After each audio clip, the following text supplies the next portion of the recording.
Professor बहुशंकर गोटे सरल उत्तर थिला यह जदि कर न पारिबु तते बंगला आसे ना अथवा पदार्थ विज्ञान जानिना जदि पदार्थ विज्ञान जानी एवं तते तोर मातृभाषा आसुथबो जहाँ किछि चाहिले भी तू ताकू व्याख्या एवं करि पारिबु विश्लेषण करि पारिबु। आज जेभଳି ढंगरे कृष्ण बाबू ये जो तांकर वैज्ञानिक आमर तो इंग्राजी गुड़िक भी पाठे पशुना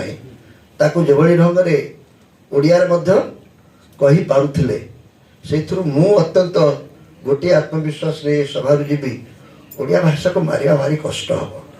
जो मैंने भावुंट जे इंग्राजी भाषा एत परिमाण रे आमर शिक्षा पद्धति आमर व्यवस्था आमर सबकिछि को कबलित कर रखी से मानक ये गोटे ठिकाना उत्तर जे पक्षीकर से कौ कौन कहती ये जो गोड़र मांसपेशी कौन आणिके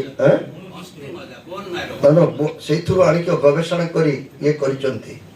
एवं से कहला बेले जो कथाटी कहले आपण मन रखिसंती कि जानी ना ए बहीटी लिखा मन रे कि प्रकार किए ये प्रकार वार्ता देला से कहले पक्षी मान संपर्क में रिसर्च कला बेले जी